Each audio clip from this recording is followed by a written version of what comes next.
Olá, meus amigos do PSF 15. Estamos aqui mais uma vez revisando, aprendendo sobre urgência e emergência. E dessa vez nós vamos falar um pouco sobre emergências pediátricas, certo? E sempre quando eu vejo algo escrito ou ouço falar sobre emergências pediátricas, me vem à memória, sem dúvida nenhuma, aquela criança que nós atendemos eletrocutado e que as imagens ganharam o mundo por causa do acidente doméstico, não é verdade? E em contrapartida, a criança se recuperou, se encontra em bom estado de saúde. Os dedos da criança, que estavam praticamente perdidos por causa de uma necrose bastante extensa, né, foi recuperado, fazendo o curativo diário no PSF, nossa equipe de enfermagem, equipe médica, nossos queridos e amados residentes deram toda a assistência necessária e a criança está lá, recuperada. E só que agora ninguém faz nenhuma matéria para mostrar o sucesso, o êxito, né, do trabalho em equipe que foi realizado no PSF 15. Então a gente parece que as notícias têm uma tendência muito mais de mostrar coisas ruins do que mostrar coisas positivas que acontecem todos os dias e que nós fazemos parte da realização dessas coisas. Então fica aí, né, essa fala em relação a isso, tá? Então sobre o que nós vamos falar? Sobre o que nós vamos falar? Nós vamos falar sobre OVACI. Nós já discutimos sobre essa sigla, né? OVACI, que significa obstrução de vias aéreas por corpo estranho, e edema de glote. São as emergências pediátricas mais comuns, tá? A obstrução de via aérea por corpo estranho e o edema de glote. O edema de glote geralmente relacionado com algum processo alérgico, tá? E isso aqui caracteriza a obstrução da via aérea superior. Tá? A crise asmática, muito comum no nosso dia a dia, no PSF, não é verdade? Que é a obstrução da via aérea inferior. Exemplo, a bronquiolite. A pneumonia e a coqueluche, né? Nós temos todas as nossas gestantes sendo protegidas e os bebês sendo protegidos contra a coqueluche através de qual vacina mesmo? A DTPA, a nossa vacina contra difteria, tétano e pertussis, que é a mesma coqueluche. A pertussis, que é a mesma coqueluche, pertussis acelular, né, que a gestante recebe para proteger o bebê, passar anticorpos através da placenta e proteger o bebê, né? É recomendado de ser feita com 20 semanas ou até 45 dias após o parto, ainda pode fazer, que ainda passa menos anticorpos, né, pelo leite, mas passa. Então, distúrbio do parênquima pulmonar, né, pneumonia coqueluche, é um distúrbio do tecido pulmonar. E distúrbio do controle respiratório, que pode ser causado por trauma. Aí me lembra, né, o caso da criança, mais uma vez, que foi um trauma, uma descarga elétrica e a criança chegou em parada respiratória iminente, né, foi revertida a parada respiratória por toda a nossa equipe, todos nós que participamos do atendimento da criança. Então pode ser por trauma, intoxicação ou alguma doença de base, como por exemplo o câncer, né? Aqui eu botei essa sigla aqui, CA, para identificar o câncer, né? Lembrando que a infância ela está dividida da seguinte forma, né? Nós chamamos de bebê ou lactente a criança até 12 meses.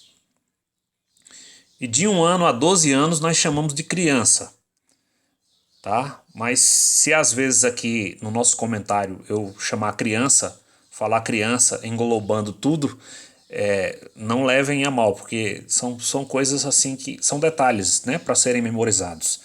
Então, de 12 meses até 12 meses, bebê ou lactente, de 1 ano a 12 anos, criança. E, lógico, nós precisamos saber o que é o parâmetro normal da frequência respiratória na infância.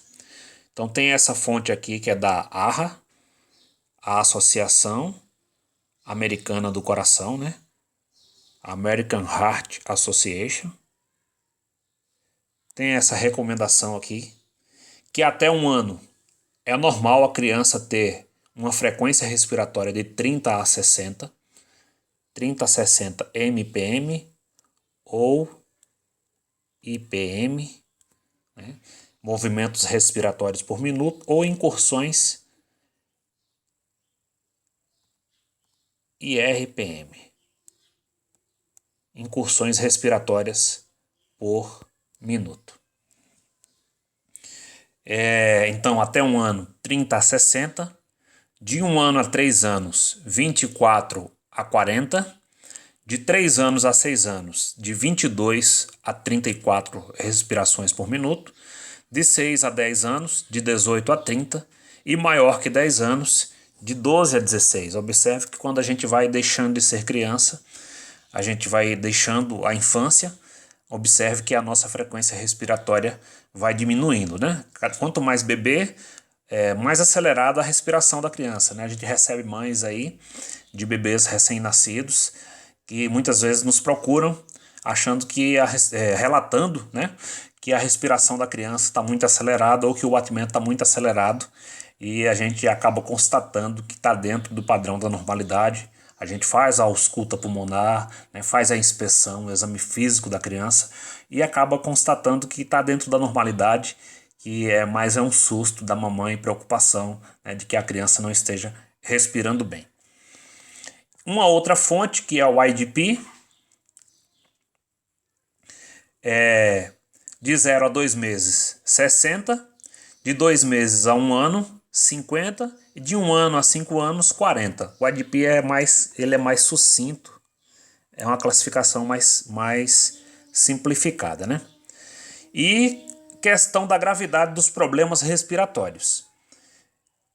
Ele pode estar dividido em desconforto respiratório ou insuficiência respiratória, tá? Nós, no nosso dia a dia aí de trabalho, nós podemos nos deparar com as duas situações. Muito mais com desconforto respiratório do que a insuficiência respiratória, graças a Deus, né?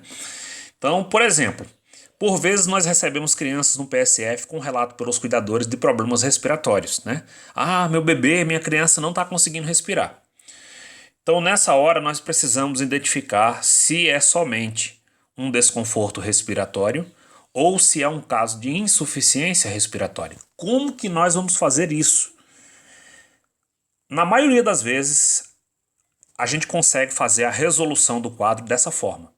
Se o caso puder ser resolvido com medidas simples, na maioria das vezes a gente reverte com medidas simples, né? Se ao posicionar a criança de forma adequada, né, fazer uma extensão da cabeça, abrir a via aérea dessa criança, lavar as narinas com soro, a gente já ensina a mãe e fornece o soro, ensina como fazer com a seringuinha de insulina, né, de 1 ml, lava, tira aquele catarro, aquela secreção do nariz, já melhora imensamente o desconforto respiratório da criança. A gente pode fazer uma inalação para complementar, né? Ou mesmo, em alguns casos, ofertar O2 por máscara, deixar a criança em observação. Se com essas medidas a criança melhorar, então nós estamos diante de um caso somente de desconforto respiratório, né? Ou seja, não foi necessário medidas invasivas, nós conseguimos resolver com medidas simples.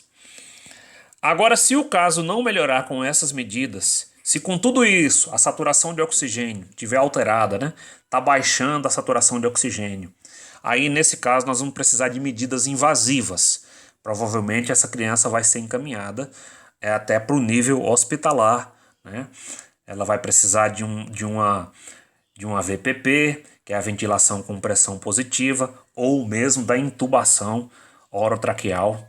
Aí nesse caso nós vamos precisar de medidas invasivas, então estamos diante de um caso de insuficiência respiratória. Então, quando não resolver com medidas simples, é necessário correr, porque nós estamos diante de um quadro de insuficiência respiratória, né? Então, voltando mais uma vez ao caso da criança que nós atendemos, né?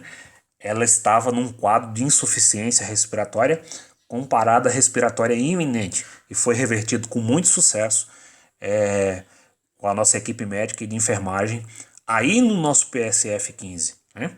Então, a gente cita esses exemplos assim para ficar mais fácil de memorizar, né? A principal manifestação do problema respiratório na infância é a tiragem costal, né? A tiragem costal, que é a retração dos músculos do tórax devido à dificuldade respiratória. Você vê a foto desse bebê aqui, ó. Olha o tanto que a musculatura aqui diafragmática, ó, olha o tanto que está retraído, né? Então ele está num esforço respiratório muito grande. E esse tipo de tiragem aqui é a tiragem subcostal, que na verdade é a mais comum que a gente se depara, tá? Mas tem também a intercostal, a tiragem intercostal, tem a tiragem subesternal e tem a tiragem clavicular e tem a tiragem supraesternal ou de fúrcula, né? A tiragem de fúrcula. A tiragem de fúrcula é bem mais grave.